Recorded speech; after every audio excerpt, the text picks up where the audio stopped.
and just to say, that's what I get from everybody. And I think that's why the following is the way it is, because they see that it is real. Mm-hmm. So that's that. Authenticity is everything. Yeah. So where did you grow up? Where are you from? Where, like, Start at the beginning. yeah. Okay, therapist. Yeah, I for feel like I'm in real. therapy. For real. Put your feet up on the couch, lay down. I'll stick that mic right in your face, girl. So that's like, for people to say to me, where you from, is the hardest question I'm ever asked. And then it's because I'm not from nowhere. And anytime somebody asks me that, I always answer it with the street. And I'm going to tell you why. So first, let me also say, if you haven't heard my song called Black Hands, listen to it, because it tells my story in a short version. It's like a 2.5 minute song, but it tells my whole story. So I was put in foster care when I was 5, and, a couple different foster homes, whatever. When I turned 10, I started running away, and literally ran away all the time after that. I was never in a foster home long enough to even go to school. I dropped out of school in the 5th grade. Never went to middle school, never went to high school. In the streets. And the first place I ran away to, it just happened to be the projects. I didn't know. I was 10. I didn't know where I was going. I just went, and that's where I ended up. Tidewater Park in Norfolk. So I was born in Norfolk, Virginia. And that's where I ended up. And I just remember feeling like, I remember, I don't have a lot of recollection about my childhood, but I do remember sleeping on the playground at 10. And I remember one of the people out there was like, told her granddaughter to come out there and get me and bring me in the house. And so the girl was like, my grandmama said, come on, go in the house with us. And so they took me in, fed me, gave me a couple outfits, like I could wear the same size as the girl. I don't even remember their name. Like, my memory is real bad about my childhood. But Well, I mean, who remembers who remembers anything at 10? I mean, it's very few people that have a memory like that. I don't. Yet alone, I don't feel either. But normal there's some people that I I know had trouble do. I remembering don't. yesterday. But yet alone, you can't remember it. Can you imagine being on the streets? Well, you know what? I don't want to ask you. Can you imagine? Because you were left on a porch to get pneumonia in a baby car seat. It's like, But it's not something that I remember. right. But I do remember the abandonment feeling. yep. Anytime I think of my childhood, the first thing that I feel is the abandonment. And that's why the first chapter of my book is called Nobody's Kid. Because my parents were really young, so they dropped me off on grandma's doorstep. But luckily I had grandma. You know what I mean? But I went back and forth for the first year, but it's not something I remember. But I was more used as a pawn, not as a child. Between my mom trying to get money out of my grandma and my dad and all this kind of stuff. Do you know why you were put in foster care? For anybody dealing with that, or you don't even have? So I don't know. I never asked. For me, it wasn't important. It didn't matter. No matter what she would have said, it wouldn't have made a difference. So why ask? I'm just torturing myself at that point. And who's to say it would have been the truth? So I don't ask. Like, so whatever. 100%. That's funny. I would never ask my mom the same question. I've met my mom before, but that's not the question. I never asked why. That's really interesting. Now, moving forward, though, to you, when we were talking in the kitchen, you told me that you have kids, or you have a kid. I have one daughter. You have one daughter. Now, after being a mother, can you imagine, like? No. And I was very protective of her. And to this day, she's 40 and she hates me for it, because I didn't let her go a lot of places. No, you're not going. Sorry. I mean, she wasn't stuck in the house 24/7, but Yeah. I was very protective. And I didn't really have role models to know. Nobody's given a book on how to raise a kid anyway. But Right. But to not have that environment of a family, I did what I did. Well, and your experience on the streets showed you what the streets are. You know what I mean? And how people can be, especially in low-income areas. Yep. You know what I mean? And Yeah. All right, so now go forward to, so you were just, So when I did would that? be running away, Yeah. and then and this was the 70s, okay? So you know, in the 70s. So just understand it was a different time. But I'd be gone for months, and then you know, eventually the police would see me. They'd pick me up, and I'd go to detention where I'd sit for months. Then I'd go to court, and then they'd say, give me another foster home or group home. Then I'd go back to detention to wait for that placement, and then I'd go to the other foster home or group home, and then I'd run away again. Like I literally was in the streets. So when people are like, where you from? It's the streets. And I talk about that pretty much. Can I revert back to my song Black Hands? You do anything you want. Yes, I'm ma'am. I'm Because- so excited to have Virginia's finest in here. Yes, ma'am. Because the song Black Hands talks about, my thought process in writing this song was people with families are always, happy Mother's Day, I love you, Mom, thank you for doing what you did for me, Mom, Auntie, whoever. I didn't have that. So how can I thank the black community? Not no one in particular, because there was no one in particular. How can I thank the black community? We need to play this. We need to cue the song on. Yeah. How can I thank the black community for raising me and making me who I am?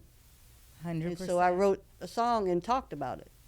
And then you know, I got a lot of racial bullshit from white people behind this song, because in the song I say, been right here since 1975, and a lot of people got that confused thinking I was born in 75, but if they listen to the whole song they get the picture, but whatever. Listen to the whole song. I talk about, just y'all listen to the song. Yeah. Because it's like a 2-minute song, but it did, like, it's got over 500,000 views, the clip on Instagram. People really liked it. Yeah. And they still like it. Like, when I let coworkers hear it, they was like, oh my God, like, this has never happened before. And I'm like, what are you talking about? Because I work with a lot of African Americans, and they're like, you're white thanking the black community for something. Who does that? Yeah. You know, and that's something that was really interesting that came to mind what you said is, what if the shoe was on the other foot?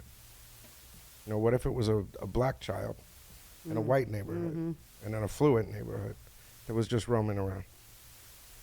Yeah. It wouldn't be the same thing. No, bro.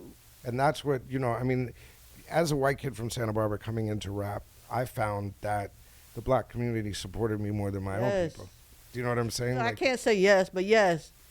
That's what I know. I don't know I never got support from the white community.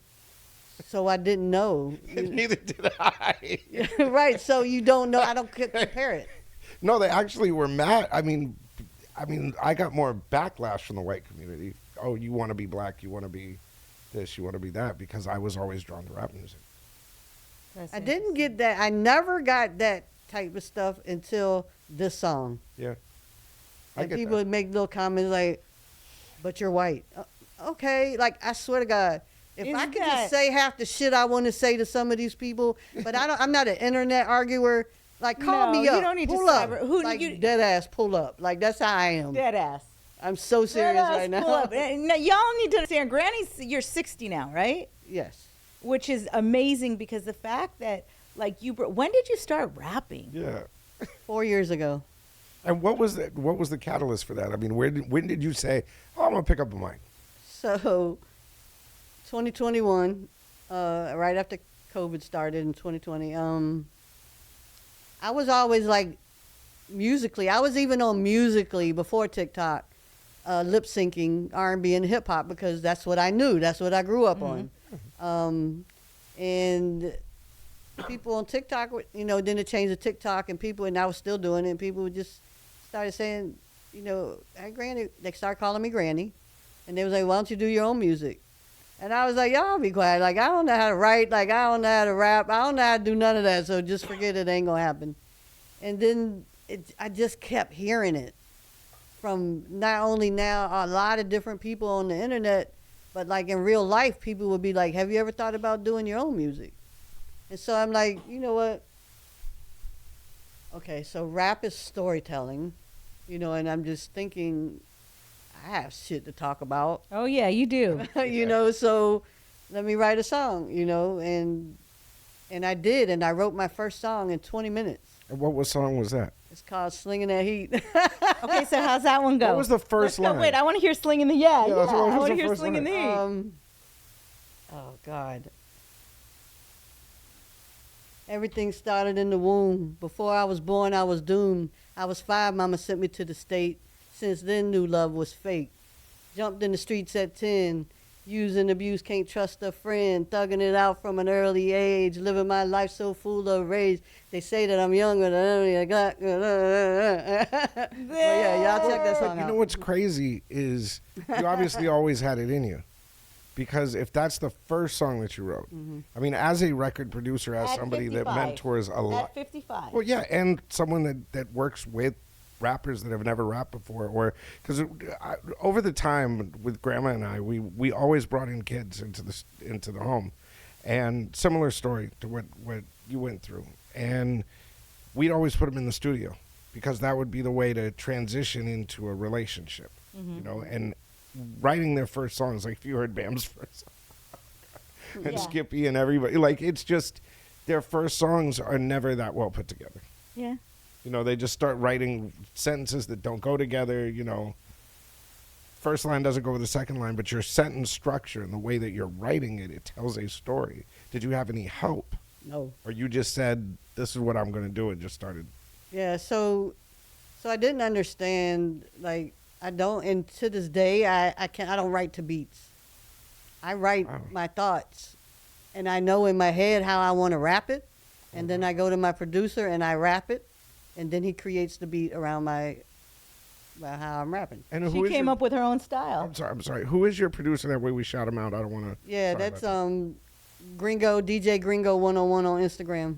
Okay, DJ no, Gringo Gringo. 101. I know. I'm sorry I didn't get a chance to meet. I just got back. So. Yeah, Demiza owes you. Demiza owes owe him you a lunch. good dinner. I Yeah, owe him no, lunch. not lunch. You owe him a good baller dinner. We're gonna take him out for. We're gonna take Gringo Mr. out Chow's. for. Yeah, Mr. Chow's. Mr. Chow's. The real LA experience. Okay, so I know that everybody else might code over this part because it doesn't mean as much to them, but me being a mother and having to refine myself at, I remember that wake up call at 43, like, oh my gosh, I'm 43. What am I going to do? How am I going to do this? What am I going to be when I grow up? Like, and that's coming from somebody who had a pretty decent career early on. You didn't necessarily have all that support not. in the beginning. So how did you get the courage? Because I think it's super important at 55 to be like, this is fun. I'm going to do this, and I'm going to ride this out, and I'm going to hop in an Uber, and I'm going to go. I mean, I know you didn't know you were probably going to go as viral as you did, but how did you get the courage to just do it? For me, it wasn't, I didn't need courage. It's who I am. So I just do whatever I want to do. But the first time you Yeah. played a song for your passenger and recorded it. So I just said, it's just like, hey, you want to hear a song I wrote? Or you want to hear a song I recorded? Or whatever I say. I don't even know. It'd be different times, depending on the vibe of the car. You want to hear a song I just did or whatever? And most of the time, yes. People are going to say, yeah, let me hear it.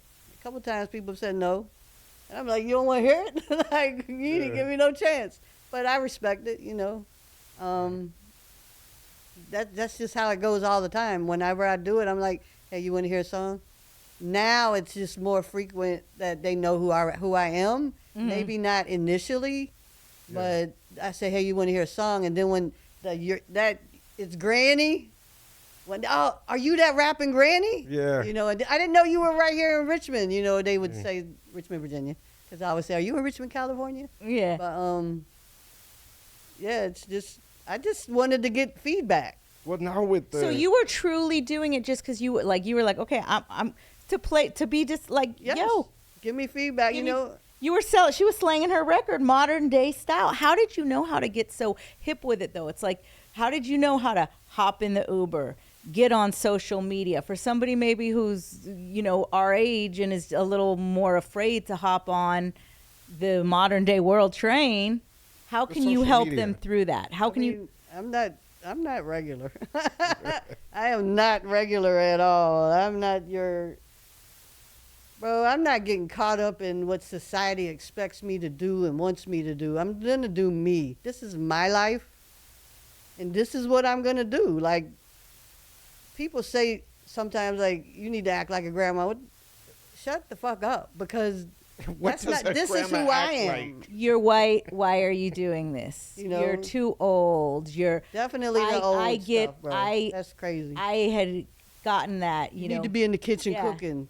Your mama needs to be in the kitchen cooking, not me. straight up. Don't even play. Like, and I tell them, Yeah. I do. Like, I don't care.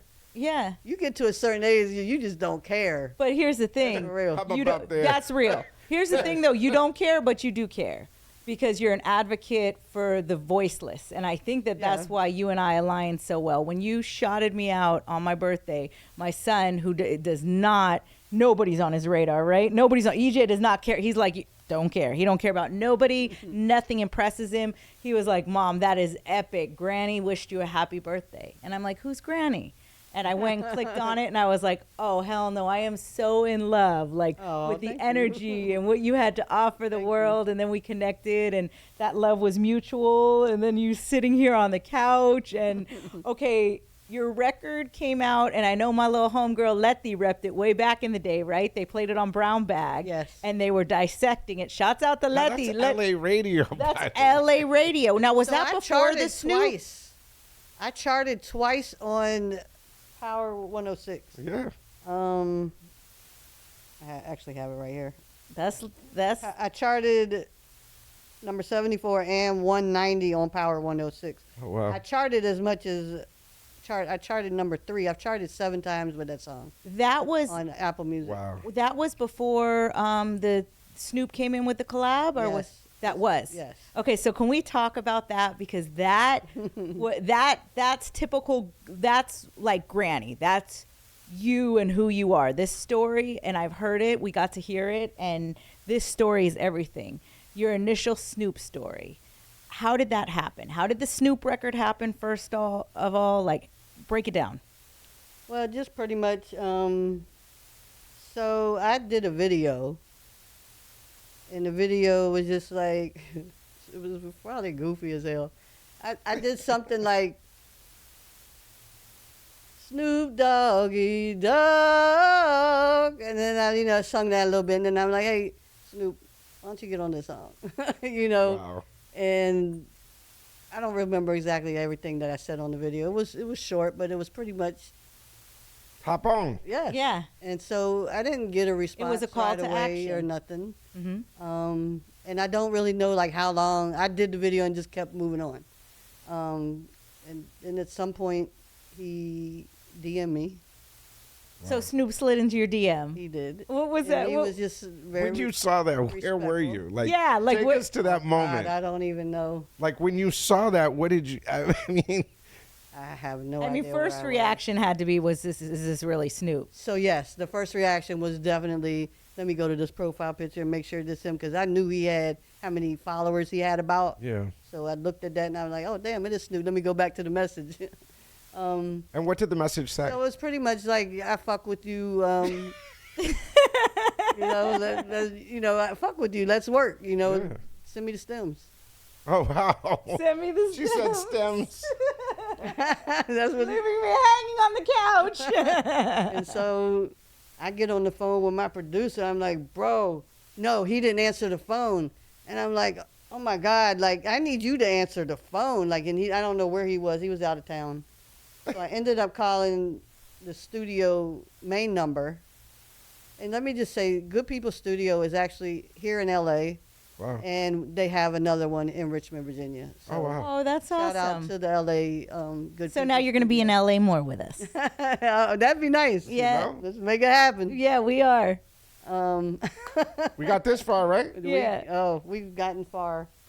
Okay, look. I'm not beating around the bush here. Okay, I'm gonna come real with it and legit. I've seen some pictures floating around the net now, and it's went from Snoop being on the record to you now wearing a death row chain in some shots. Is this something that could be in the works?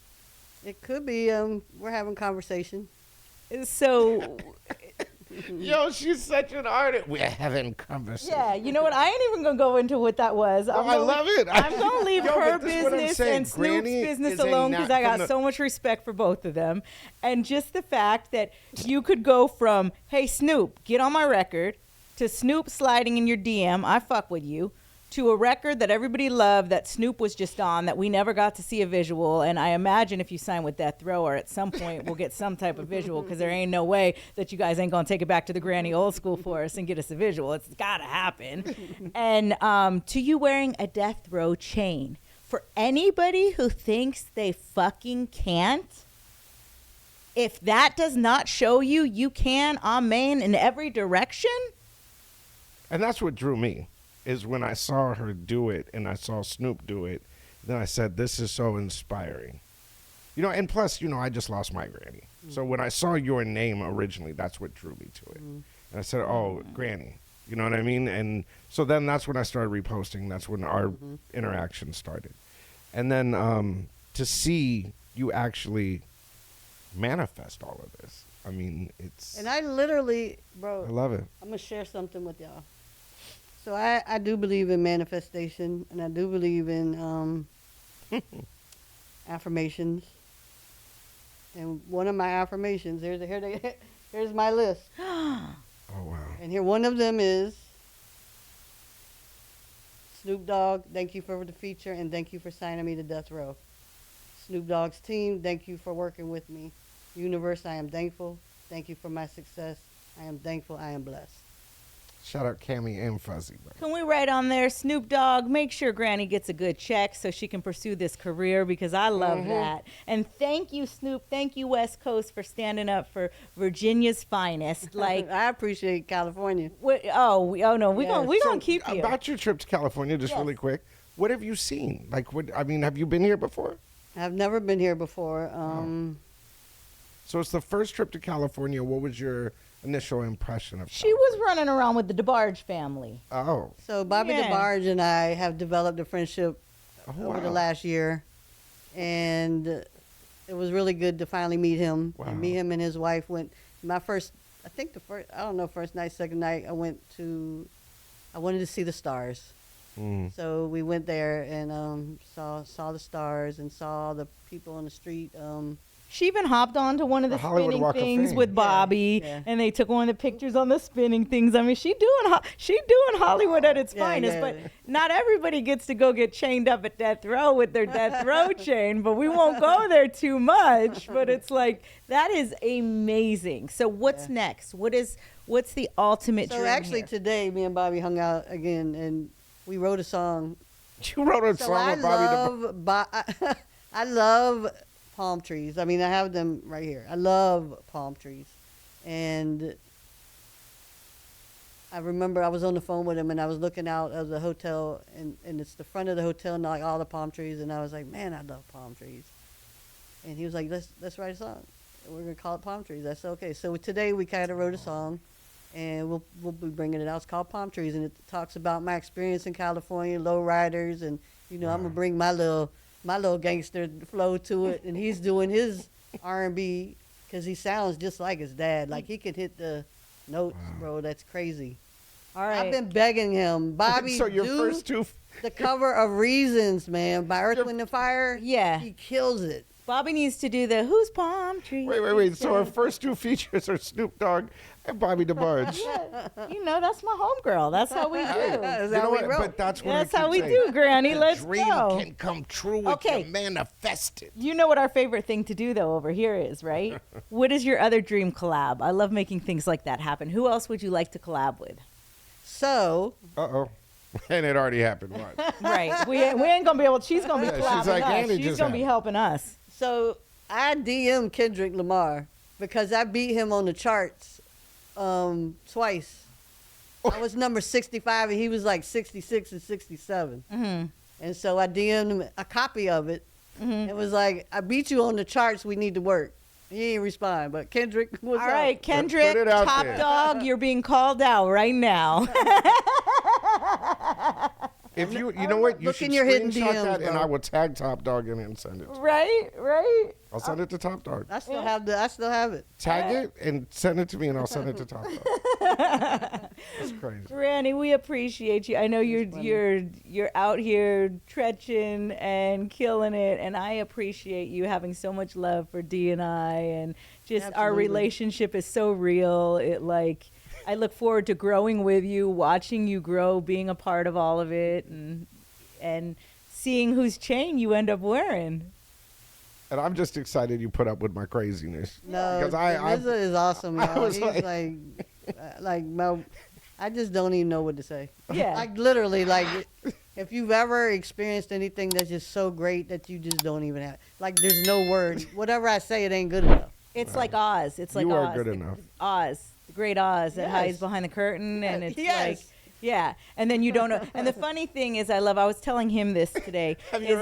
I love being family with him because everybody's like, oh, you'll catch people who are like, oh, but he says some wild stuff. And I'm like, only if you sat there and got to hear what I get to hear and the stuff that he truly does know. Like, he's only giving y'all a quarter of it. I mean, I am so, if I could really blow the spot right now and say everything D, but I won't. I'm going to keep that between us. But just for all y'all who thinks D puts it all out there, trust me, he only puts 5% of what he knows and what he's experienced out there. Well, and I'm so blessed to have like this. I'm blessed to have such great people around me.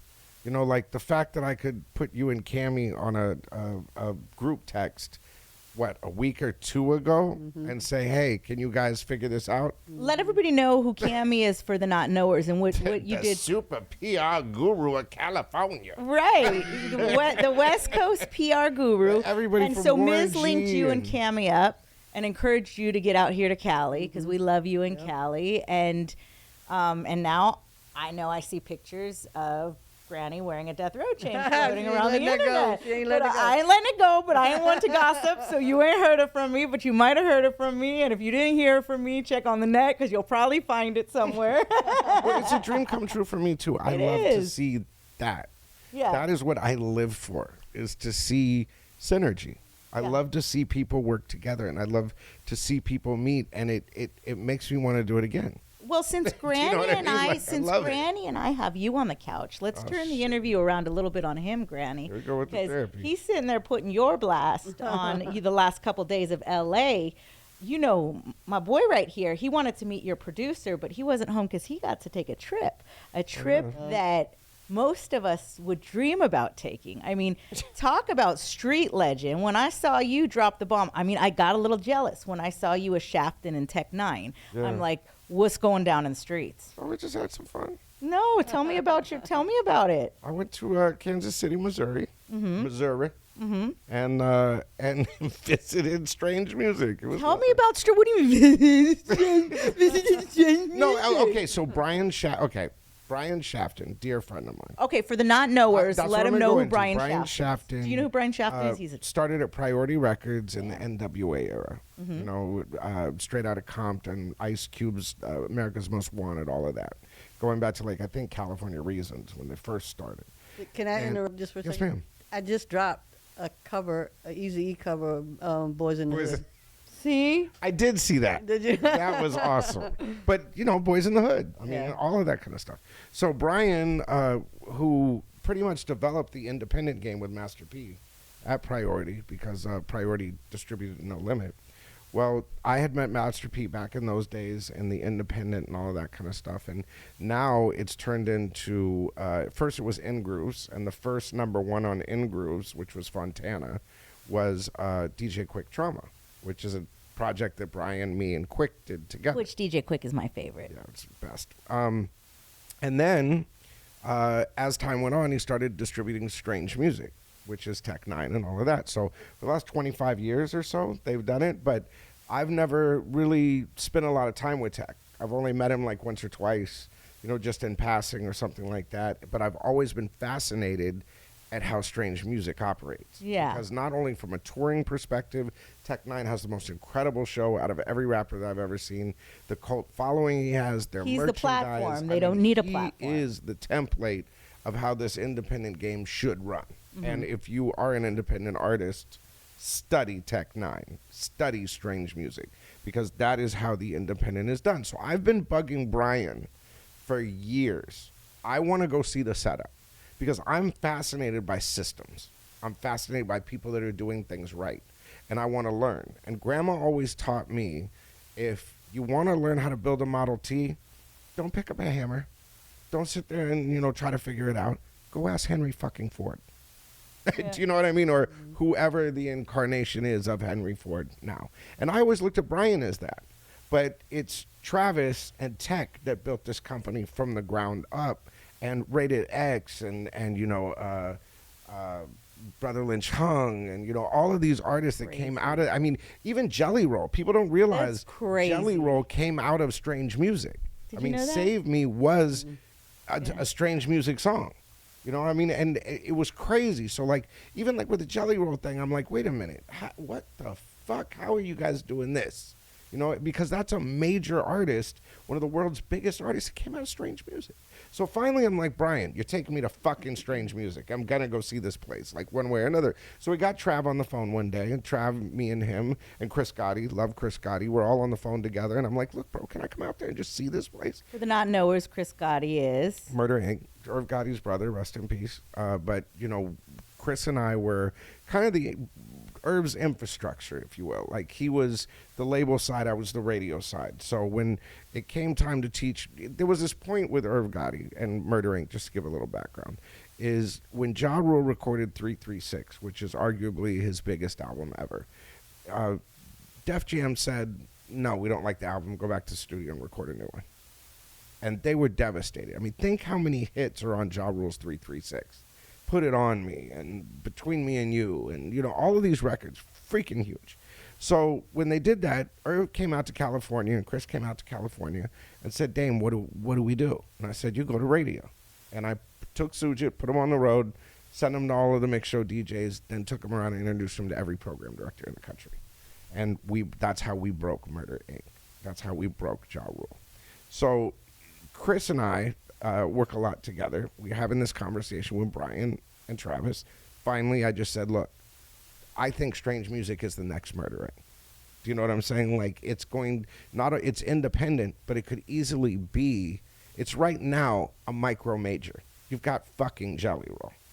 Do you know what? Or broke Jelly Roll. So whatever you guys decide to break next, and if you decide to go down that major route, I want to know what the system is. So finally they said, go ahead and come on out. So Brian said, look, let's go book the flights. Let's go to Kansas City and check this place out. So I was lucky enough to spend 3 days at Strange Music and learn from Travis and Tech their whole system. And they were so nice because, when you own a company like Strange Music, it's like Willy Wonka showing you the chocolate factory. Do you know what I'm saying? Yeah, they don't just throw the keys and say. I wouldn't want Strange Music to be a part of anything else or Strange Music, the way it holds its value in the streets. Well, and but look at Jelly Roll. They did, and they did Jelly. It's in kind. Do you know what I'm saying? But if they do become a distributor that brings out more Jelly Rolls and more Tech Nines and more X-Rated, more Brother Lynch Hungs, more Chris Calicos, more, think how many artists they have. You know what I mean? That they've brought up. Kendrick Lamar started on tour with Tech Nine. People don't know that. I didn't. But he learned the touring game from Tech Nine. You know what I mean? So Tech has been this staple, and not only the independent thing, but the incubator of independent artists for a very long time that people don't know. But a lot of people in those positions don't like to pull back the curtain. Do you know what I'm saying? They don't say, this is how we do it. They don't share the sauce. You know what I mean? They're not going to let somebody, especially an industry person, unless they have a relationship and respect, come in and just show them everything. And they literally, from the business office, through the merch, through the touring, through the studios, through the cameras, to the microphones, to the, I mean, every last little bit of Strange Music, every nook, cranny, soundstage. Even Travis even invited us out to the house and hung out at the house. You know what I mean? So it met his family and his kids and, you know, or his son, and I mean, just everything. So it was just one of the most incredible experiences and one of the nicest things that anybody's ever done for me, you know, to show me their secret like that. Okay, so without telling too much juice, before I get Hazard on and before we let Granny go, because I know she's 3 hours ahead of us right now. I'm about to pass out. I know you. It's way past your bedtime. I got it in yesterday. Way past your bedtime. What is if you could share one thing you learned with everybody that was probably something that'll stick with you, what is one of the biggest things you learned from that trip? From both Granny and Strange Music, I have learned this, and it's the same thing. Consistency is key. Doing, you know, like every time you get in the Uber and you say, can I play a song for you? That's consistency. And consistency and repetition breeds familiarity. I'm sure you've heard me say this 100 times. Consistency and repetition breeds familiarity. Familiarity breeds a relationship, which can be with an audience, which can be a friend, it can be with a weights, it could be whatever it is. Familiarity breeds a relationship. Relationship breeds teamwork and or synergy, and synergy wins games. And this is a perfect example. Whether I'm on a plane on my way to Strange Music while talking to Cammie, trying to get Granny to California for this and that, and that was when I was in Vegas. I was actually at the Backstreet Boys concert, literally in the Backstreet Boys concert, talking to what's his name, the Backstreet Boy kid, Nick. I'm sitting there talking to Nick while I'm putting you two together.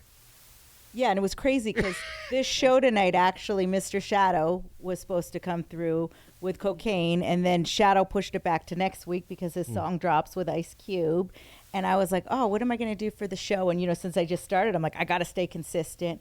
You text me, hey, I miss my family. I'm coming to stay at the crib. Mm-hmm. And then Granny's in town, and I'm like, perfect. I mean, that's just all the universe. But see how it all came together. Yep. It's the same thing. And if you're just consistently in that groove of doing good shit, then other shit attracts to it. All right, Granny, I know you got some shout outs to give before you bounce. You got to have some shout outs to give to the homies. Shout out to Snoop Dogg. Okay. Shout out to Mrs. Shout out Khoolaid. You got it. I knew. I've been talking about you all day. I knew that. Cammie. Yeah. Your new road dog. I wanted you to give shout outs to people back home to be inspired. Ringo. Bro, I ain't got no friends other than, I ain't got no friends. That's interesting. All right, y'all. You know how we do now. Yeah, you do now. You got hella friends now. You got a whole community. All right, here we go. We're going to have the homie Hazard come in. I'm going to let you go to bed. Go to bed and walk Granny out. Make sure nobody trips out on our cords here. And I love you. Thank you for coming. Oh, thank you for Granny, thank you so much for putting up with all of us. No, thank you. And our crazy ass ideas. Yeah. Appreciate y'all. Yeah, let's go. Let's roll. Hey, Raji, why I am Hazard is coming in right now. I'm coming back here. It's a little bit of a fuzz. I don't know if it's the open line.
If I got a brown nose for some gold, then I'd rather be a bum than a motherfucking bum. Oh yeah. Bitch, where you and I was walking. Now I run the game, got the whole world talking. King Coulter, everybody wanna cut the legs off. King Coulter, black man taking no losses. Oh yeah. Bitch, where you and I was walking. Now I run the game, got the whole world talking. King Coulter, everybody wanna cut the legs off. King Coulter, you got the yams.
Boom. There we go. Oh, that buzz is gone. Whatever you did, that buzz is gone. Leave it that way.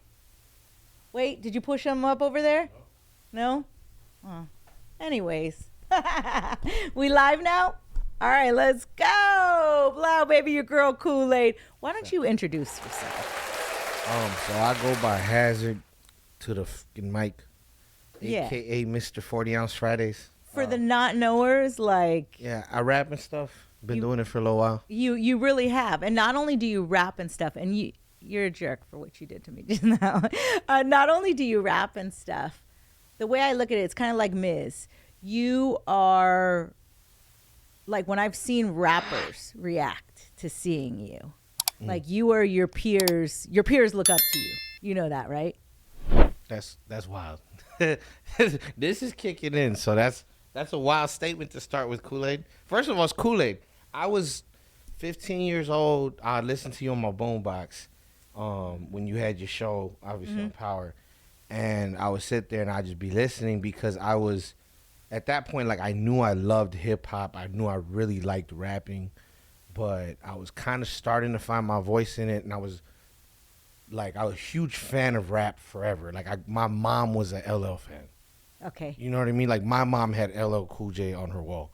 So for me, I grew up with rap. It was never like there was never a time I didn't. So she was like Houdini, LL, New Edition, Exactly. like yeah. Exactly. And so I came up like always listening to like 80s freestyle music. Of course. A little bit of like Chente and Antonio Aguilar because of my pops, and then everything else was like Motown and then just rap. What's your background? What's your mom and what's your dad? Mexican. Both of them were Mexican? I'm Mexican. Or are Chicano. Mexican? No, and where'd you grow Chicano. up? What area did you So grow I up was in? born in Montebello, and then when I was 5, I moved to Ontario. So that's where I grew up at. I grew up in IE. Okay, so what influenced you aside from listening to the music and listening to what rappers, what brought you into the game? I remember Snoop Dogg's Doggy Style on like a Sony Walkman. That album was everything. Like that album got so many of us in trouble. That album made so many of us. Man, that album got my ass whooped. The homie stole it from, so he got the tape. He had the cassette tape, and he had a little yellow. It was a yellow Sony. I'll never forget it. It was like this bright yellow one. I guess that was like I found out after that was like the good one, the jogging one or the anti-skip. The yellow one. Yeah. So he had that, and he was like, "Hey, look, I got Doggy Style," and I was like, "What's that?" And he's like, "You can't even get it. It's sold out everywhere." But my brother went to Tower Records. He got this. Come on. So I was like 7, 6, 7, and I went. We sat like in the back of like the playground. 6 or 7. So that makes you like 40. No. 38. Good. Yeah. Okay. You're good. Give me some. Give me some. Okay. That's somebody that's good at math off the fly and then knows her fucking rap. Like that's My only math that's good is Aramath, like identifying your music or your taste or that or your judgment. Sure. Either that or club money counting. That's the only math I'm good at. Okay, yeah, there you go. And then so we listened to it for like a week, and then like the tape got caught or something happened, and he like was all sad. He goes home that day. The next day he comes to school like, my brother's gonna come to school today and fuck us up. And I was, can I say it? My bad. Yeah, you can say fuck us up. I was like, my brother's gonna come to school and fuck us up. And I was like, what? Say fuck us For up what? one more time. Fuck us up. Okay, cool. So I was like, what you mean fuck us up? What did I do? You know? I told him because I fucked the tape up, and so then I told him it's because I had it. He was like, who's with you? It was that for D, huh? So there it goes. Okay, so That was it. so then fast forward to like what artists were you running with? How old were you when you started rapping? when I started rapping, I think I started freestyling like in high school. So I'd been like 14 or 15. Okay, and who did you first start running with? It's an oddly specific question. It is. Oddly specific. Yeah. Question. I started battling. So when I first started, I think the first time I started rhyming, I was at Chaffey High School in Ontario, and I started like, I remember seeing these fools rap every day, and I had like forever and a day I had wanted to rap.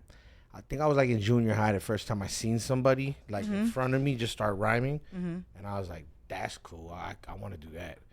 So then I jumped in a cypher, like, you know, group of dudes rapping, going back and forth, like my freshman year of high school. That would have been at Chaffey High, and then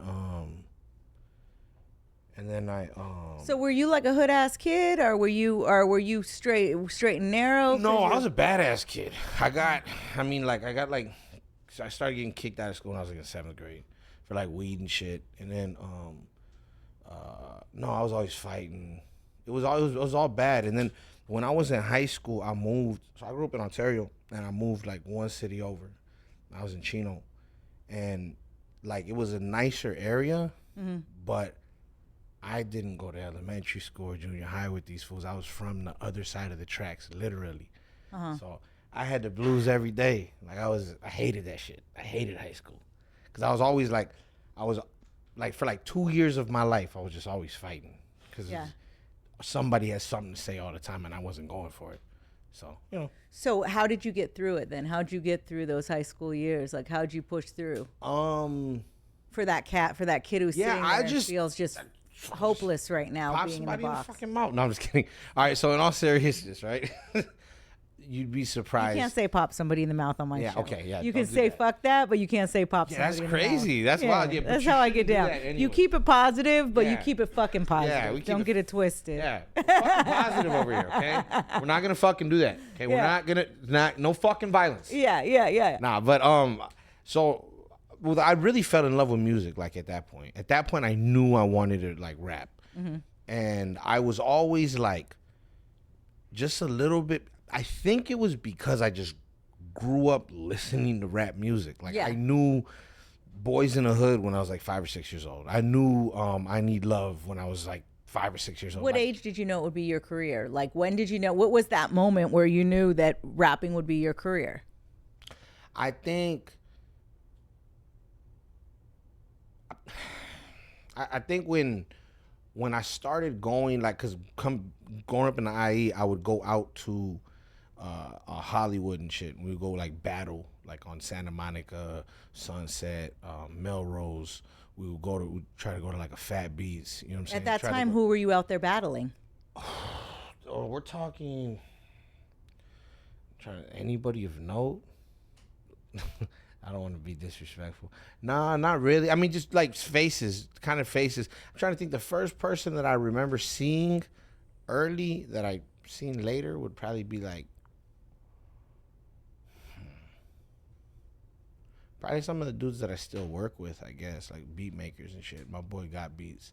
But I was jumping into ciphers, I could tell you that. And like, that kind of like honed my sword a little bit. But then when I realized that there were people from every city that was doing this, because this is like 2003, 2004. So it's the internet, but not really, you know, and like AOL chat rooms and whatever, right? But it's not like what it is. Oh, it today. didn't move like no. You were still part of that, passing out flyers, All of that. hand and fist CD era, I would- burning the CD, spending $5 on the CD. We would do when I was in high school, I look back now and I was like, oh, I always kind of took it serious. Like what I would do is on a Monday, I would record a bunch of songs on a Saturday or Sunday with my boys. He had a little setup with a laptop. He would bring it to my pad. It was bootleg. It was really bad. But we would record and we would burn our own CDs. And we had like a little operation. I would go to school and I'd be like, Friday I'm gonna have like it'd be like a 3 to 5 song little EP. But I was really doing it and I was really recording songs and shit. And so I would tell people like, I'm gonna have them on Friday. So I would come in on Friday with like 20 CDs and I would get them all off. Now I did that like probably like 3-4 times my senior year, I think, like of high school. Now I was always like I say, I look back now and I'm like, oh, I knew something. I just never.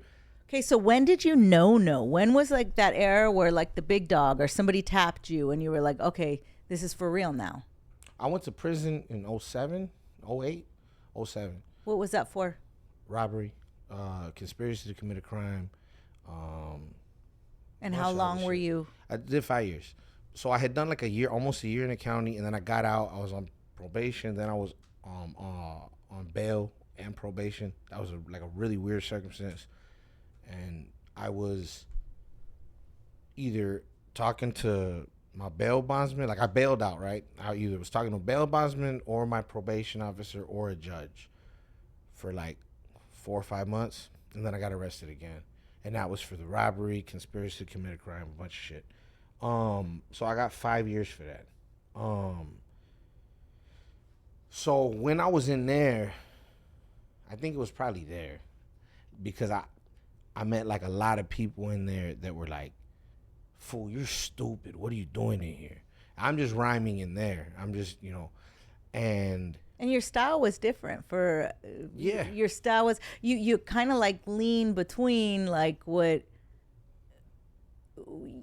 whatever our Big L era, but then also our street, Los Yeah. Angeles County, like yeah. So that was definitely That's kind of funny you put it that way because it was Wu-Tang. That's why I keep looking at this. I love this carpet. yeah, that carpet's fresh. So it was Wu, it was Outkast, it was Dipset and G Unit. I always say like I was gangbanging in G Unit. Like that was, Yeah. you know what I'm saying? Like that was the activity That I was was the era. participating in to that music. So for me, I understand like so I see certain things and like generation before me and then the generation after me. It's kind of funny because I see where like my OGs and then I'll see the youngsters and I'm like, I get it. I it's the same but different every 10, 15 years. Yeah. So it's kind of funny because I look at it like I'm really kind of somewhere in the middle right now. And it was definitely a mixture of that. Big L, and then we're talking like the Locks. At the time, they weren't the Locks. It was D Block. They were going by D Block. That's when they left Puff or whatever, and they had the kid J Hood. Listening to all those mixtapes, and then the stuff out here. What I always realized, or what I realized after, like I was just always like immersed in the West Coast shit because you be out and it'll be a dude like you spinning, and you're like, oh, I know this record. Like you don't realize I know that record. Yeah. And you'll hear, and sometimes I've been with people that are not from California and they're playing some Corrupt or something. And to me, it's a record. It's like a classic rap. I'm trying to remember the exact record right now. But the dude was literally like, you know this record? And he was like from Boston. And he was like, you really know this record? And I was like, I looked at him like, for real, you don't know this? I grew up on that record. I've heard this shit 100 times. And so then it was a game. So I'm like, well, you heard this? No, I never heard that. You heard this? Yeah, I've heard that. You heard this? So it was interesting to see how much of the classics to me were regional in that way. But that was just music that was always around. And growing up, I was just fascinated with music. I always loved rap. So anything, if it was words rhyming, I was listening to it. Like I was fascinated with that shit from a very young age. So like just growing up kind of immersed with that. By the time I was like rapping in prison, I would have been 21, 22. By that point, I'm like kind of becoming like a little bit of Give me your favorite prison rhyme. I actually got a couple. Okay. I got a couple. Give me one a cappella. Hold on, from the joint. Let me see that I wrote in there. Let me see. Oh no, you know what? Okay, I do want to say a wild story because I've been trying to get this off somewhere. This is a great platform. I haven't got to speak to the gentleman, but I want to talk to Hit Boy's dad. His Big Hit. Okay. I think I was in prison with him in Tehachapi in 08. 08 Tehachapi reception. San Bernardino County used to do reception in Tehachapi. They didn't have like a 3-yard. The 3-yard was our reception. We would have like raps that we would spit on the tier. And I'm 99.9% sure that I was on the tier with this dude because he had that freestyle he did on, I think it might have been Bootleg Kev, when he said, when I walk by a mirror, I bang on myself. And forgive me if that's not the right platform. If he said it on another platform, forgive me. Wherever he said that at, he said, when I walk by a mirror, I bang on myself. I fell out laughing and I realized, like, that's where I know this fool from. Because every time I would see Big Hit, I was like, I think I did time with this dude, but I'm not positive. Yeah. And then I heard him spit that rhyme, and I was like, bro, you used to say that on the tier in Tehachapi. I loved it. I was like, because when he was spitting on the tier, he would spit a rap. Like, he's from Pasadena. Uh-huh. And I still remember the song. I'll do you that one. He was No, saying, you ain't doing that one. You gonna do you? He Okay, said, you can do that what one say? too. What did he say? It was hard though. What did he say? He was like, I'm from the city of roses. I can't sing and I'm just hoarse right now. Where all we do is bang, bang, bang, and then the whole verses was that shit. You know, I bang on my. So what did he say? I bang on my mama when I walk by. But I just remember that line, when I walk by a mirror, I bang on myself. And I remember the first time I heard it was a late night, like Friday night, Saturday night. Like the whole tier would be active till like 11 or midnight. People would be saying jokes or singing songs or rapping on the tier. And that was one where literally you would hear fools on Friday. They'd be like, bang, bang, bang. Like they'd be telling that fool, yo, spit that shit, fool. He would do that shit like Okay, you ain't getting out of it. What were you doing on the tier? I want one. Look, you gotta understand. Come on, you're the king. You're telling me. I was young. No, I want to hear one of the rhymes you were doing on the tier. I was like a super young kid. Hazerd. I want to hear one of the rhymes you were doing on the tier. Did I have any? Because you didn't have beats over there. I mean, you might have had somebody banging on a table. What did I had one. Well, I keep my still reserved for when I bust a 211, my 357, selling tickets up to heaven. If you ain't getting the message, homie, come up off them riches. I'ma need that wilder than the watch because it glistens. The 99% of all my missions victims listen. 99% of all these ballers get the pissing, and the box is talking about, please just don't kill me. They ladies stay quiet, look at me like I'm filthy, because I'm doing dirt, and that's on any given night. Money's tight, so I'm making moves till it's looking right. Turn the lights in the living room all the way to bright. When I ask for the stacks, I'ma look you in the eye now. What I just described could be called a home invasion, but a good old-fashioned robbery is very closely related. Your pattern establishment, it's all the same shit. You're gonna hear the same thing when I'm going for the grip. Everybody get the fuck down and don't move, because if not, you're getting cut down with my tool. Come up off that money right now, and I'm cool, but if not, I got a 9 now that I'll use. Let's go.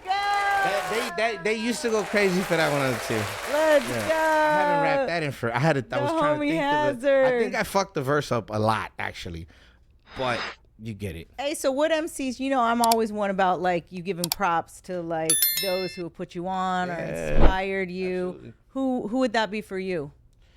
Hopefully. So everybody have already named, as far as like that I might have name checked about growing up listening to. All of them. No, but I'm talking about like locally, like our artists that like what established you? Who tapped you in? How did that go down?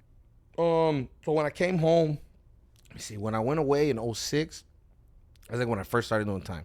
It's 2006. At that time, we did a CD we pressed ourselves, sold like 1,000 CDs out the trunk, and then we went back and got like I think 10,000 more, and we were like halfway through flipping those, and then I got arrested for the first time. So that was in 06. So that was us. It was nobody. I'm just trying to make sure I don't forget nobody on the way. Yeah. And then in 2012, when I came home, my cousin who introduced me to my lady was like on and off, like low key halfway flirting with my homie who was a DJ. He used to DJ at K-Day. His name was Choice One. So my boy Choice, he's like flirting with my cousin. So my cousin was like, hey, I have a cousin, he just got out of prison, but he raps, he's dope, you should listen to him. He said, oh, send me something. I had nothing. I had 2 videos of me rapping on my phone, like a cappella to my phone. And I remember I was fresh out. I was like $160. I had a fucking Pro Club tank top that was baggy. Like, that's how skinny I was. And so I remember I had these 2 videos of me rapping. It was just like 2-3 minutes of bars. I had them on YouTube, and anybody, like, I was trying to get into studios. I didn't know nobody. I didn't know nobody. So then I shot that video link to my cousin. She goes, all right, he asked me for music. I'm like, tell him this is all I got right now. I gave her that. And then I think I had one freestyle that I had recorded like over a Eminem beat. It was the Role Model. Yeah. Don't you want to grow up to be? So I did this thing called Alcoholicology over Role Model. And I sent him that. And then he was like, y'all want to meet this dude. So I went and I met him at a club. And that's when I met this Heiner right here. Wifey in the cut. You yeah, guys have she's kids? chilling. Do you have kids? Not together, but, you know, we did the Brady Bunch Brady thing. Bunch. How many kids do Brady you Bunch have? thing. An undisclosed number. Okay. Well, yeah. Wait a minute. No. How No, many nothing baby- shady. I'm just saying, because I just try to lead How that many part of my baby life. mama? Okay, we can No, do no, that. Just one. All right, fast forward. Yeah. So anyways, not important. So Choice, my boy Choice One at the time, he was DJing on K-Day. He had heard my stuff, and then he took that Alcoholicology freestyle, went to the B-side with it. Played it on the B-side. They liked my stuff. They asked for more music. He brought me to like the B-side 2-year anniversary live show, and like some shithole little bar in La Puente. We were in there. No disrespect. It was probably a nice establishment. Shouts out to all my homies from La Puente. Yeah, no. That's The one of my city's favorite. dope. I'm just saying the I know. bar I was was kind of clarifying that. the for bar you. was kind of rugged. Yeah, it was the bar. But I'm saying it might have Shouts out been. to La Puente. But it might You have know I been. get down with LP. It might have been. Okay, It might have been a fine establishment. You know what I'm saying? I'm saying. I've got a I don't want to be special mean to the place bar in my owners, heart. you know what I'm saying? Like, Yeah. So I'm there, and my boy Choice is like, "Look, fool, when I tell you to rap, I got your beats right here." I had like 3 or 4 things at that point. He had the Role Model instrumental for me. He had a couple more things. And he was like, "Listen, when I turn to you, take the fucking mic and rap." And I was like, "All right." So then my boy Asthma Instigator was late. And then somebody, I think 2Max might have been late. Somebody was running late, and they were like trying to figure out what to do. They're like, "Fuck, what do we do, bro?" And my boy Choice is like, "Look, this fool spits, he's dope." They looked, they're like, "For real?" He goes, "Give him the mic." So he goes, "Go ahead." Turn the beat on, and I went for like 10 minutes. I walked off, and I had like a line of people waiting, like, "Who the fuck are you?" I had literally just come home. I had nothing. I didn't have a demo. I didn't have shit. So I would say him. He was probably the first person that took me around places. Yeah. You know, just come on, bro. This is my artist. You tell everybody, this is my artist. Check him out. But he was never on some like trying to be in my pockets. He was always just trying to, "Hey, yo, this is my artist. You need to work with him." And that was 2012. 2012. Yeah, so that makes 2013. sense because 2008 is when I had my son, and that's when I paused, and like there was like almost a decade and a half that I was just listening to John Denver and Johnny Cash. That's awesome. And completely forgot who I was, and then was like, I woke up and all y'all fools are out here running the streets, and I'm like, I go from having to fight for like the movement to like the movement being everything. Like to wake up to that, I can't even tell you how refreshing it was. Like for me to catch up to all of you guys and what I love, and it just to find my passion again. It's super ill. I know you had a present for me that you were trying to give to me off. Oh, yeah. And I was like, oh, hell no, you ain't giving that to me off. Hey, can you... Baby, don't trip over the cord, baby, because then you'll do it on the live. And I ain't trying to make you go viral like that. Yeah. Yeah, right? Yeah. With your cute little dress. Yeah, that'll do numbers. Definitely. All right, Khoolaid. I love this. That's your very own style right there. You were trying to give it to me off air because you didn't know if I would have a problem. But no, I do not have a problem with this. This is absolutely where I stand. And I hate to see our military vets that are struggling and our people that are struggling being recruited to hate on what built us and our country and fought for our country. Yeah. Right now has to be the hardest time you know, for our families. And then even as a creator, just, I really had to push myself to continue to create. Right. How do you do that right now in this time that we're living in? It's like, it just seems like it feel to me sometimes like you do your 40-ounce Fridays, you get buzzed, you fucking freestyle, and somebody's being affected on a corner locally, probably where you got that fucking bottle that you're, you know, for me, same thing. You know, I got the pizza in the kitchen for everybody. And it's like, what's happening around the corner from my favorite fucking pizza spot, and whose family's being split up. Like, how do we continue to create, continue to grow, but not forget and identify? I think that, well, for me, I mean, for I you, feel a like- start is it's this. yeah. Well, for me, like the way I look at it is, for a long time, when I was like on parole, I was trying to make music, but like my parole officer was on some, I will violate you. I will fucking violate you. If you do like a specific gang rap, I will violate you. So I was like running scared making music, but I was trying to still do something that I thought was like artistically worthy, I guess. So the stuff I was making, a lot of it had like a political kind of lean to it. I had a song about immigration reform in 2013. It was on Snoop Dogg's Underground Heat in like 2014. It was called Modern Day Slavery, and we got to #1 on the countdown, the whole thing. He's like, I remember like his Twitter account, whoever was running it, was like, yo, shout out to Hazerd for repping for the raza. Bro, I still got that screenshot, some fucking one on my phone. Like, that was a really cool moment. I was like, that's dope. But it was done within the this is when I knew I was dope. Like, on some real shit, probably like at this point was when I knew I was having success doing music that I didn't even really have my heart in. Just because intelligently I could make the political rap, but for me it was like, to be a political rapper is kind of a gimmick, because to be a rapper is to be political, right? Like by its nature, you're a hood poet, you could be a hood scholar, you could be a whatever. It's a hood corrido. It's a news story. So for me, it's like, if we really are that, then by our nature, it's not even that it's political, it's just society. Yeah. So for me, I feel like I'ma speak on things that, you know, tug at my heart when I feel like it, when I have that creative spark too, because I feel like a lot of times people do shit and it sounds forced, or it comes off kind of performative. And I get it, you're in that moment and you're like, yeah, we're gonna do this, but then, my boy, listen to the rhyme. Like, the shit's corny, bro. Like, you know. So for me, it has to two things. I gotta really be frustrated with something, but then the creative spark has to come. Yeah. Like, oh, that's a dope way I could put that. Yeah. Okay, cool.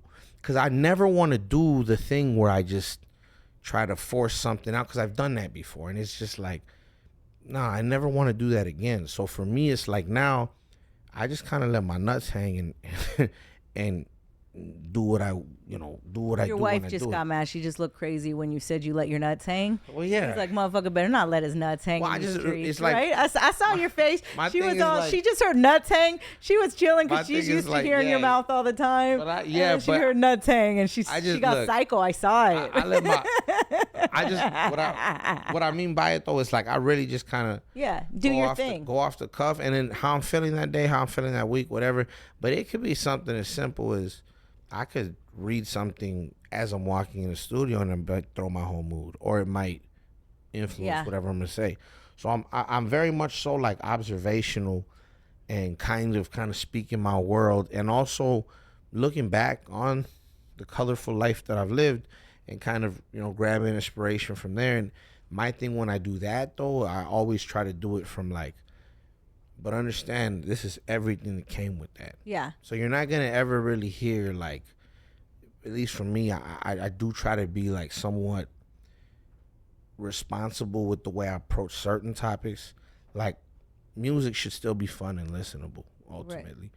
But I do feel like as a lyricist, I do have a responsibility at a certain point. Okay, so let me ask you a question, because as far as responsibility, as far as like, I mean, I'm sure you're one of the first MCs who's like, yeah, that shit is whack lyrically, or that shit, like you'll be quick to be like, but then at the same time, it's like sometimes some people don't understand. With me, I can love the most lyrical motherfucker, and then I can also love the most simple person if it's coming from an authentic place. Right, because right, sometimes that's how, in their vocabulary, they know how to tell a story. That's fair. How do you, as one of the top lyricists in our genre, how do you not be an MC? Because, you know, sometimes my best lyricists, they'll be the snobs. Yeah. How do you not do that? So I was that for a long time. What I've realized at this point is, one, if they're not actively like dissing me, that shit got nothing to do with me. Like ultimately, right? If they're throwing some kind of a jab or something, then I'm gonna burn the shit down. But if they're not really, for real, if they're not dissing me, then really that's one, art is subjective, right? Yeah. Like it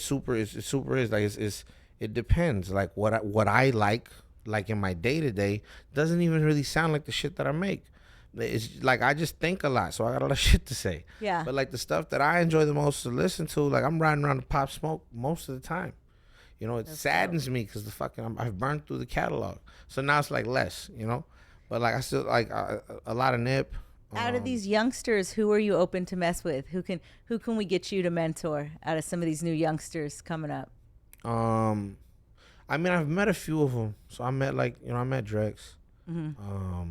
Obviously, I love Drex. That is my obviously baby. Shouts out to Ocho and that whole camp. I've worked with Rowdy. But I mean, like he's not that young. But I adore Rowdy too. let me see. Scheme's my boy. He's younger Is than there somebody me. you haven't worked with that's on your radar that you're like, okay, I like what this kid's doing? Yeah, I'm high, so hold on. But I was thinking about somebody that I wanted to specifically mention that I thought was dope. I love that. Yeah. Oh, but it's not a rapper. That's the only thing. What is it? Have you heard of fucking J-Rod the electrician? Homie, isn't he the greatest human being in the history of forever? Yeah, hold on. Yeah, bro. Let me follow him.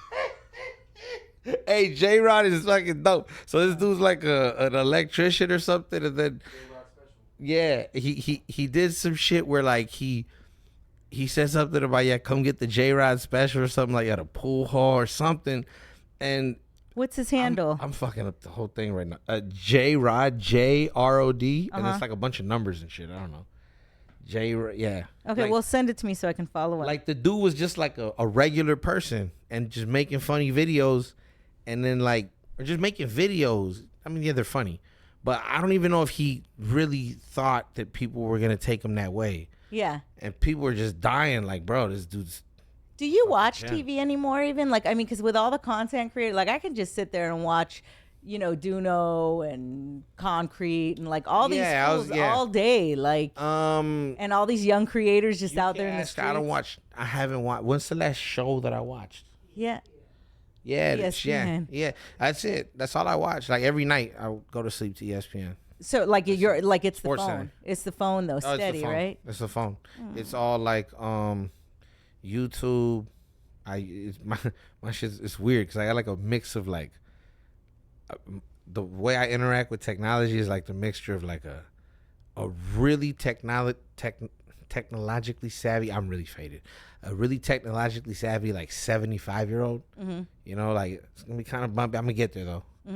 It's like that's how I operate my phone sometimes. So like my YouTube is like clips of podcasts that I don't have the time or energy to like look up the whole podcast. Right. So You don't it's have the just, attention span anymore, right? I don't.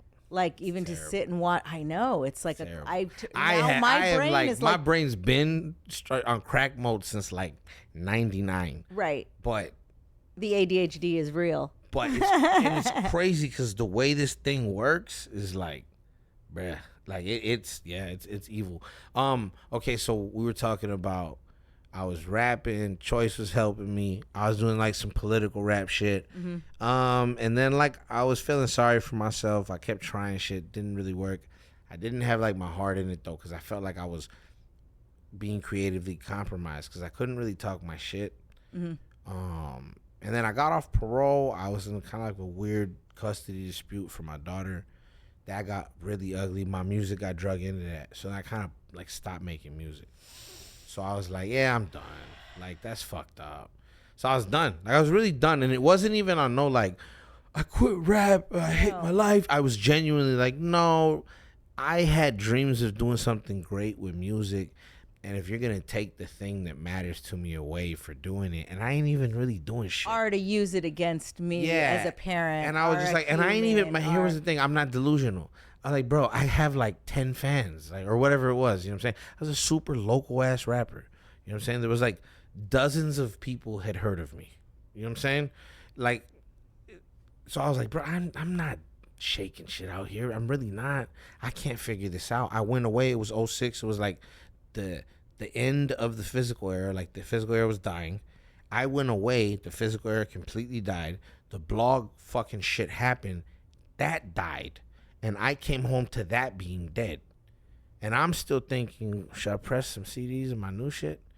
That's been, I'm already 2 things. I was so lost. And then stepping back from music for a little bit helped me. My boy Urban, from this crew called All Angles. They had rap with Choice, with my boy Choice One. And so I had known him since then. They had stopped making music, but Urban was making beats. So he's like, yo, Haz, I think you got something in the tank still, bro. Like, let me go through, play these beats. So he pulled through, he played me the beats.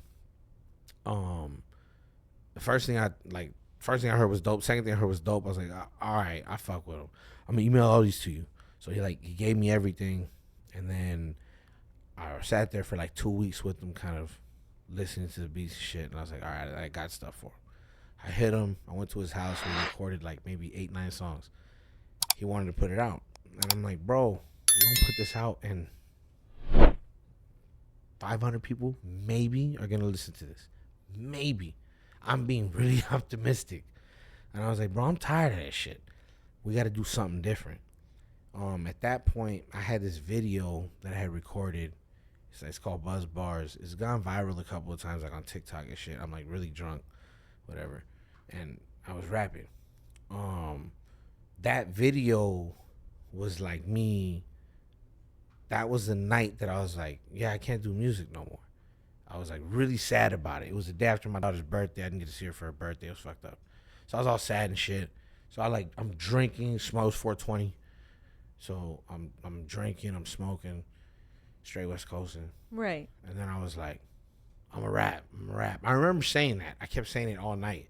And my boy was like, bro, it's not that kind of party, dog. Like, we're chilling, dude. Yeah. Like, don't do this shit, bro. Like, this is The bad. mad rapper. Yeah, this is bad. Don't do this shit, bro. He was literally the whole night telling me that. And then I remember, like, I blacked out. The next morning, I woke up. I rolled over. I asked her, like, was I fucking rapping last night? She's like, yeah, check your phone. They were recording you. And I was like, all right. So I look at my phone. Sure as shit, I got like a 3-minute video in there. And it was good. I was like, oh, this is fucking fire. That's crazy. But at the time, I'm like, I'm done with music. So I'm like, I don't know. I threw it on my Facebook. I put it on my Facebook and just let it rock there. I was like, here, my personal Facebook page. I put it there. And like at first it had like maybe like, I don't know, 500-600 views. And then one day I woke up and had done like 12,000 views. And then like 15,000, 20,000 views. And I was like, oh shit, that's cool. But it was a personal fucking Facebook page. Yeah. So then, fast forward, I go through my little emo phase and I'm done with music. I got custody of my daughter. My daughter was living with us. And then my boy came through with the beats. I went to his pad. We recorded the songs. And I'm telling him, bro, we got to put shit out to more people. I noticed this one video I got on fucking Facebook. It's a stupid video, but it's done decent for me. We should do that like in a miniature form every week.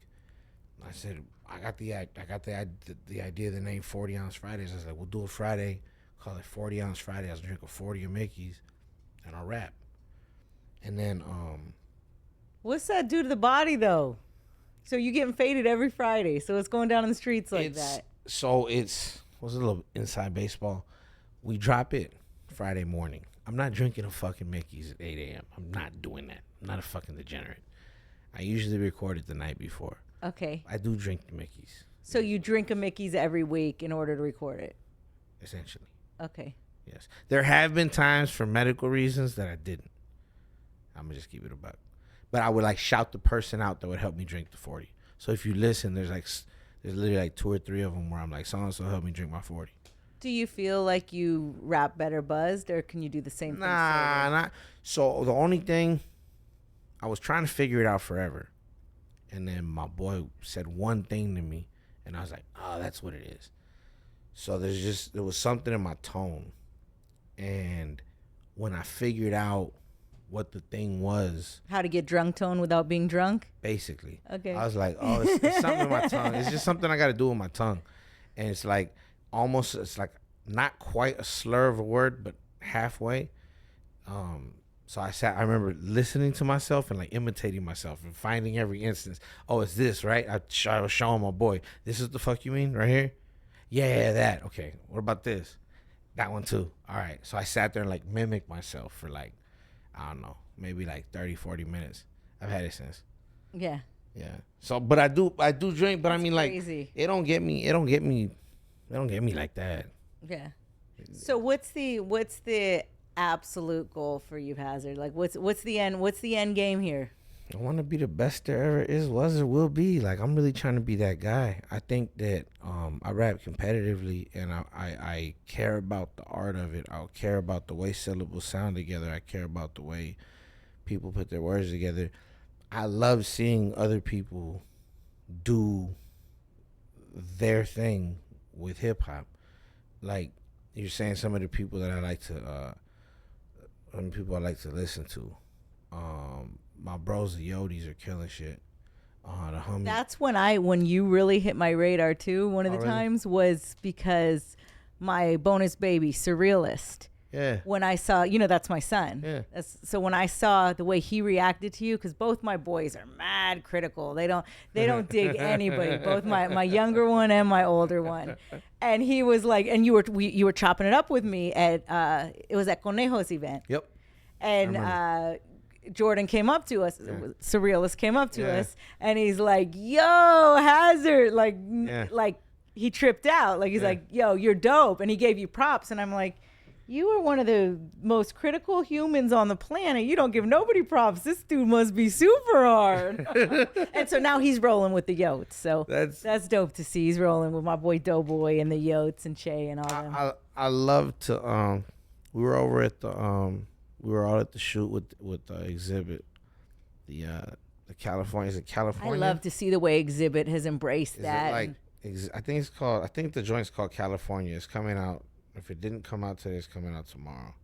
Shout out my guys from the Odis, man. They're undeniable, like what they constantly do and bring and how they change it up. And Miz and I both kind of came out of retirement at the same time. And it was funny because we used to have this debate over and over about, I would be like Team Rowdy, he was Team Yotes. Like, it's Rowdy top that. No, it's Yotes. Yeah. No, it's, we'd go back and forth. Yeah. And, just to see the Yotes growth, even in the last year, It's really cool. We have conversations like they're usually at events, but it's away from the rap shit. You know what I mean? They're cool dudes, and it's funny because I'm watching them do what they do, and for me, there's a little bit of like, are you motherfuckers watching what they're doing? This shit is crazy. Yeah. But also while it's happening, I'm just like, yeah, that's what they do. That's what they do, right? Like, that's what they do, but I'm trying to kind of, are you guys fucking watching this shit though? Thank you. So like and that's what I try. They're really, really good at just, like, they're cool dudes. They're very super approachable. underrated by the people. Like the fact that they aren't over the moon right now, like exactly what you're saying. It's like our community, it's kind of like, yeah, that's the Yotes. Oh, the Yotes go hard. Everybody will stamp that. Like the Yotes go hard. Like everybody knows that. But it's like with the people, it's like, are you watching what these guys are doing? This is groundbreaking. I think they have the unfortunate, I think we all have, I think me, I'll include the Yodis. I'll say me, the Yodis, probably Scheme. I mean, I can't say Rowdy because he's fucking he's made it work. You know what I'm saying? Like he's okay. He's comfortable. But Rowdy too, I think we all kind of have the unfortunate, like, really fucked up luck and timing of kind of coming into the industry when it's like dying in this form of whatever it's been. You mean the music business and music the way you business. financially make money? Yeah, it's completely dead. The shit's dead. But it's like, okay, well, what's gonna happen? And there's always something, you know. Well, how do you monetize? And that's the whole thing too. Even me popping back up that I've been figuring it out is like, you're not necessarily going to monetize through the music. The music is your form of entertainment. Now, how do we monetize that? How do we? Because it's like you see the influence, like these kids and their streams. They're making bank, but then I'll get around any of these kids and their streams, and they're super excited to be around Drex, around Rowdy. It's like, how do you take that model and incorporate the music as the entertainment, but use that financial model and grow with that? I think Did you get bit by a mosquito or what? bit by a mosquito, yeah. Oh, you just put it on your balls. I let my nuts hang, baby. You know what I'm saying? but I am faded. All right. Yeah, you are. But I think I just think that we're all kind of part of a group right now that we're kind of all trying to figure out what that looks The like. Wild West. But the beautiful The broke thing ass is, Wild West. that's the fucked up part. Yeah. That's the I'm like, Yeah. okay, look, I understand. Look, I get it. I get that there's no money in it, whatever. But we're talking the big companies, okay? We're talking the big 2 or 3, and then the streaming giants now, because they're kind of gonna play, I guess, now too, right? Like Netflix is gonna fucking jump in. So look, y'all got the fucking bread. In all seriousness, if you guys want to see like a return on investment, like go back to investing in the fucking artists and then in the art. It's gotten to the point where it's a joke. It's like, okay, how many TikTok followers you got? How many streams is he doing already? Well, bitch, by the time I'm doing that, I don't want your help no more. Right. Because if you're getting like 30 racks a month off DistroKid, that's lovely. Fuck a label at that point. Yeah. Respectfully. Like, I'm not, so hey. Yeah. But I'm saying, like, if you're getting 30 grand a month off DistroKid or TuneCore, baby, what DistroKid, CD Baby, whatever the fuck it is, if you are getting about 30 bands a month, bro, you're living in the top fucking 5% of, Right. Americans, like in this economy. So it's like, you won at that point. And that's the person that they're like, oh yeah, sure. Yeah, no problem. Here, come here. Yeah, we'd love to sign you. 5 project deal, 360, 85-15 split. We'll give you we're gonna make a big deal about it. We're gonna give you like 12 million up front. 85-15 us. Sign this, fuck you. It's cool. It'll be chill. Yeah. We know we're gonna just juice you for what we can. You're gonna go back to streaming or do makeup or whatever the fuck you're gonna do. Everybody's happy at the end. Like that's their business model right now. What's viral? Oh, that fool went viral? Oh, and look, God bless him, but I'm happy for him. Cause fuck it. The dude, the shit's playing on Hot 97 now. City of Demons. You know what I'm talking about? You know what I'm talking about, right? Okay, come on, dog. That was like a meme. It was a joke, and it went so viral because people just kept playing it, and it was one of those like, are you laughing at him or with him or what are you doing? But then they kind of remixed the song a little bit. You heard it now. It's a little different. They remixed the song a little bit. That's talking about somebody taking advantage of his moment. He did not care. He's like, oh, you gonna laugh at me? I'm gonna laugh to the bank. So Yeah. the dude's fucking. He's on Hot 97. Joe Budden's playing his shit. I'm like, yo, get the fuck out of here. But that's unfortunately, it needs to be that level of viral for anybody to pay any attention. Well, and that's crazy. then like but then if you're like smart with it, and like one dude I love out in these streets after watching him move is 8K Ocho, Yeah. because he knows how to balance both those worlds, and he's doing it for his artists. You And know how to wiggle. That's what he be in places. yeah, I'd figure my way into some places too. So game recognized game. I don't have an outro. I am me for me, right? Right. So I gotta be in those places, and I got a team around. I don't want to say that. I had a team around me, but with respects to somebody like that, right? That is built a celebrity off of being the plug, if you will. Yeah, I got to be that guy. Well, and just knowing it, like knowing the system, watching how he works, TikTok, or watching how he. It's interesting because he's taken that model and juiced the fuck out of it. And I'm looking at it, and I'm genuinely curious because, like I said, I feel like the shit's dead right now. Mm-hmm. Right? It's just everything's flat, like nothing sticking. At least I would say in hip hop, like you got to go to the pop and country sphere. You know what I'm saying? And then you go like, if you go to Latin America, they're lovely, they're straight. You know what I'm saying? Like those artists are, we just seen, who was it? Karol G for the halftime in Brazil for the Chiefs and Chargers or whatever. Yeah.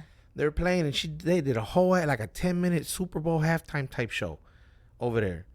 And you know what I'm saying? Like they're doing great and good for them. Like that's dope. I love to see it. I think for me here, it's we've thrown our own shows a few times now. It's hard, man. Yeah. I've done it a couple times, and by all accounts they've been successes, but it's hard. Right. And it's like really risky, and you gotta throw 2 or 3 and hope that the fourth one pays for the last. You know what I'm saying? Yeah. So am I safe to say? Man. Am I safe to say the future is just to keep going and figure out in this Wild West economy how we monetize this? I got a whole. When the cameras are off, I'm gonna talk to you. Okay. But I got some cool shit. I'm kind of happy, but no, I think I have a vehicle that could possibly work. Beyond that, I think that like dudes like the Yodis that are doing what they're doing, they're very resourceful. They're very good at just being genuine people. And so when they hit somebody up they hit me up for the video, like, hey bro, come through. And I was like, bet. And I went because my boys asked me to show up. So, and he had a lot of that. Your son was there. The shit was cool. It was a lot of people that knew everybody. Yeah. It was a great time. And some great MCs. Like that was top of the food chain. That was really cool, man. It was just it was nothing but killers in that yard. It was really, really cool. And I loved it. But yeah, like for me, I feel like they're resourceful and they're running to the max of, I think, what this indie model looks like. I feel like they're maxing that motherfucker out right now. Yeah. And I feel like they should be bigger if there's it's frustrating because how do you define that? Because they've been on national radio. They've been across the world and they've paid the fuck out their dues. And these dudes are really chiseling their own lane. They got a fucking from Exhibit to Be Real to George Love. It's like all where of does that it shit. like where? And it's like what else, right? What defines you? When have you made it? When have you made it as a Mexican American in rap? Like when have you made it? I feel like that's the part that frustrates me when I look at them. I'm like, if they're not considered on, then I don't know what the fuck. At this point, what is on then? Because there's nothing else that they can. They've done every bit thing. They've done everything. Like, I don't know if they've been on the Breakfast Club. I don't think they've done that. But they've done the On the Radar freestyles. All that shit. They've done all of it. Right. And so my thing is from like, Sway. And that's not easy. And they've done fucking well. Yeah. That when they do, they show up and they perform and they spit. So my thing is like, so what else is it? And the only thing that I can think of at this point is that in the time of, I don't know, the mid 90s to the mid 2000s, right? In that decade, right? When somebody was that buzzing, it was because they had probably already signed the deal and they're like juicing them and making them look like this success story, blah, blah, blah. But there was already a gang of money behind that person. It was going to happen. That was the rollout, right? Yeah. So now we're independently doing these things that were paid for. They were bought and paid for before. That was just part of that was your press. Yeah. This is what you're going to do. You're going to do this. What do you mean? Oh yeah, you got it next Tuesday. Now you have to pay for your own reel to get out there, and how many reels can you continue to pay You know what I'm for saying? before they, So before you see your payback? Like, how do you continue the game under is that model? completely fucked up. Yeah. And so it's like we've been back and forth. My management's on my ass about it. Like they've told me several times to stop the series, the 40-ounce series. If I were to be like, oh yo, that was last week. This week was it. That was 334. Thank you. They would be, all right, bro. Let's do this and this and this. My thing is like, bro, I can walk and chew gum at the same fucking time. Like, don't worry about me. I Yeah. do this for fun. This is exercise. Yeah. I'm dumb like that. This is fun for me. Yeah. Don't worry about it. What else? What are we doing? Let's pretend that I was not doing that shit. What are we doing? You know? They're convinced that people are so used to free bars from me that nobody wants to pay for nothing. My thing is this. I dropped the whole project earlier in the year with Julio, right? We did the fucking High Socks and Low Fives produced by my boy Zapata the Ghost. Dope. Julio did drops all through the shit, the West Side Radio thing, the whole thing. And where it's been received well. But I put it out and I was like, what the fuck else am I supposed I don't know what I'm supposed to, you know what I'm saying? I'm like, I don't know. All right, let me go back to rapping every fucking week. Like, I don't stop because for me at this point, it's like I said, it's exercise, it's fun. But also I'm curious what the record is. And we're like talking to Guinness right now. We're trying to figure that out. We feel like we have the record. It's been specified. We've been back and forth on the emails and shit. So we'll see. If you had one more thing that you've got to get off your chest while you're sitting on the couch, is there anything that you would leave here and be like, oh, why didn't I say that? Let me see. Okay, you said you had a question for me. You were going to ask me. I think I'll ask you off the air Okay. just to make sure we don't. Yeah. Okay, for sure. Yeah. So, all right, fine. So, so that's probably best. I'm high. Let me see. If I had one thing I wanted, let me see. So, from earlier, from the story I was trying to say, I'm high. I was 15 listening to you on Power, and I was trying to find what my voice sounded like in hip hop. And so that was the era of me trying to figure out, like, okay, that guy looks like me, but I would never dress like that. Okay, I don't talk like that. I don't know anybody who fucking talks like that. All right. No. And I'm listening faithfully. Then I hear like a Chino XL. And I'm like, oh, okay, this fool's nice. Okay. This fool's dope, you know? And then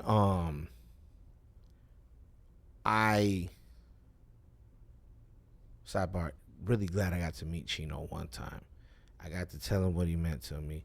And fun fact, I put Chino XL's nephew, Gondre the Giant, on his first ever show. Fun fact, and I paid him. do you know who Raji is? No. Raji was Chino's right hand, so it's crazy that you bring up Chino in this room. Oh man, rest in power, bro. That To was the- that. to the really. Why don't you come get on the mic? Yeah. Get on the mic real Yeah. quick, because why we're giving props to Chino, like Yeah. that's important. Is this mic on? Check 1 2. There you go. Yeah, you're on. Wow. I gotta Yeah, get my so radio voice. Rod's original. The way I linked up with Rod was he ran with the Wake Up Show, Right. so he was always around. He was one of the early Wake Up Show heads, like backbones of the Wake Up Show. Is this water closed? Yeah, that's closed. Go ahead. I got because caught you're in my really flight. high. Because you're really high. I got caught in my. That's all bad. So yeah, so he ran with the Wake Up Show and Chino XL. So it was him, and when I would run with Chino and rep Chino, it was always Raji and Chino. Yes, ma'am. That's my brother right there, man. Him, obviously the whole Rebel Arms camp, Immortal, Bobby Bottit, Yeah. Pillows, Bobby California, like Bobby California's my guy. He's he's the second most patient person I know. I know, and I know he's producing. Yeah. I know. That's my guy, man. He's the second most patient person I know.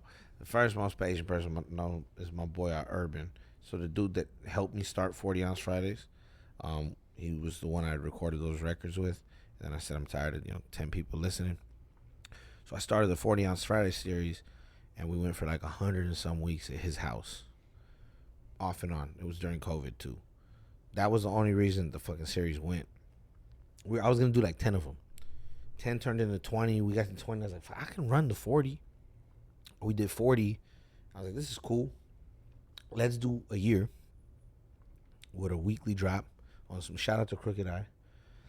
And let's do a year, and then we'll drop this bunch of songs.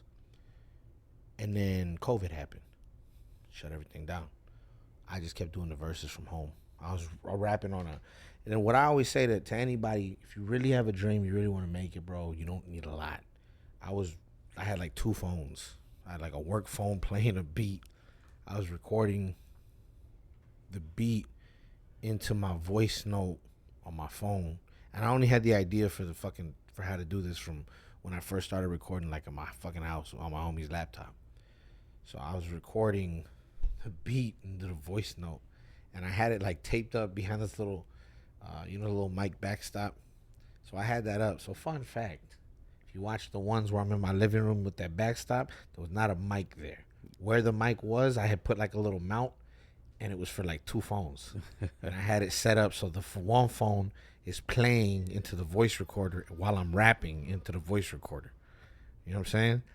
And then, but I had to have it beat like a certain, like real low.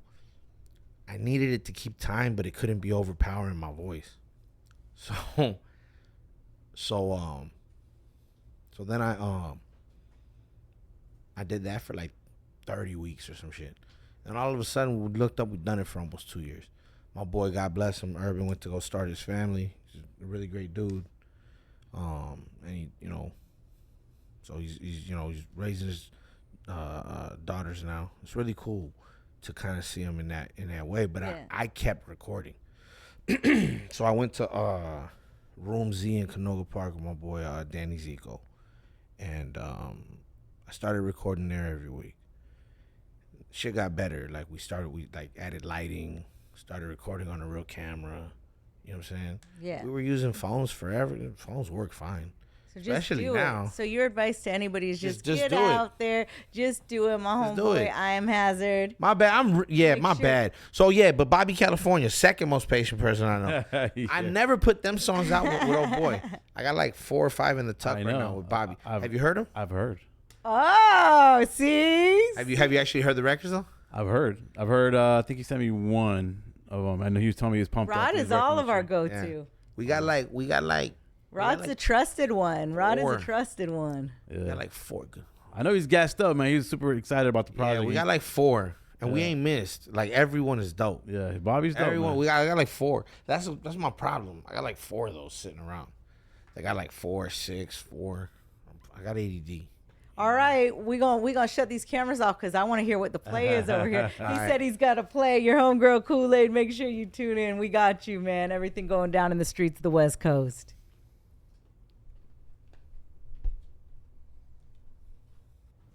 Yeah, I texted him. He was like, what?